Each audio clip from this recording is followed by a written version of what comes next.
right. කියන්න ඕනේ අපි මේ චීන පොත් ප්‍රකාශකයන්ගේ මේ සමාගම සහ මේ අනිකුත් මේ ප්‍රකාශකයන් ඒගොල්ලෝ මේ පොත් කරලා තියෙන්නේ නොමිලේ කරලා අපේ රටවල් වලට ඒ දේ යවලා තියෙන්නේ අපිත් ඉගෙනගෙන. ඒගොල්ලෝ මොහොතෙන් දීපු අත්දැකීම් දැකලා ඒවට වඩා අපි කොහොමද මේ දෙයට සූදානම්ව මුහුණ දෙන්නේ කියන දෙයට තමයි මේක අපි කරන දේ තේරුම. ඉතින් මේ අපි ඉවර කරන්න ඉස්සෙල්ලා මට මේ කතා කරන්න ඕනේ මේ translate කරපු කෙනත් සමග ශාලිනී Ananda. I think now before we finish off, let's speak to our translator as well, who put in a great effort to making this a success. So hello, Shalini. Hello. Great. So what were your thoughts when you first received this project? We received this project in January 2020. And at that stage, although COVID-19 had caused unprecedented fatalities and damage in China, it had not penetrated Sri Lanka as such. And although the WHO declared it a pandemic, Sri Lankans weren't necessarily overcome with fear as they are now, since apart from that one isolated case that we had in late January, there was no spread as such of this coronavirus. And by mid-February, however, it became more practically evident that this virus would indeed affect our national population in a similarly unprecedented manner, and that distributing this information that we received from China would not simply be educational, but also life-saving. I would like to add that since the handbook is in a Q&A format, it is quite reader-friendly and easy to decipher. It doesn't simply talk about simple preventative measures, but is rather comprehensive. And it also provides invaluable information on precautions to take once this curfew has been lifted and once people are ready to resume their day-to-day lives. Great. So did this project impact your life personally at all?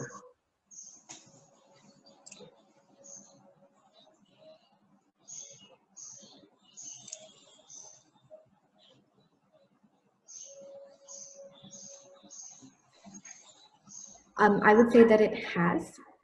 China has been at the forefront in battling COVID-19, providing the global medical sphere with crucial information to help develop a vaccination, sending its finest doctors and equipment to other affected countries to help save its people, and among other things, providing information to people worldwide.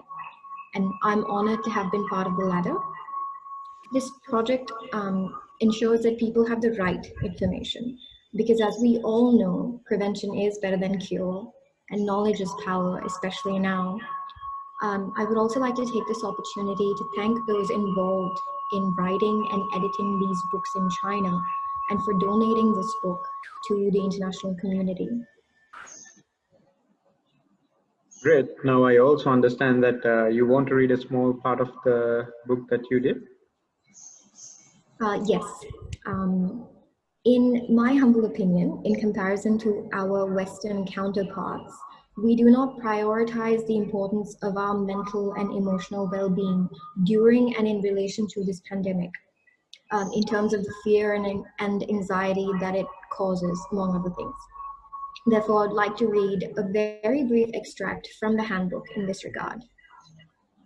So it follows, excessive psychological stress can disturb the normal functions of multiple immune organs throughout our body and may also cause physical, emotional, and cognitive symptoms such as poor appetite, nausea, light sleep, early awakening, and anxiety. I apologize for the background noise. Just give me a moment.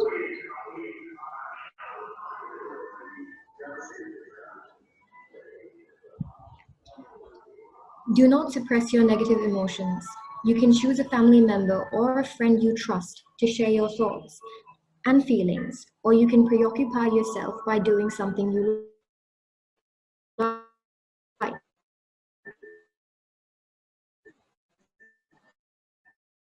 Take information from and reliable media, yoga, respiratory training, and progressive relaxation therapy.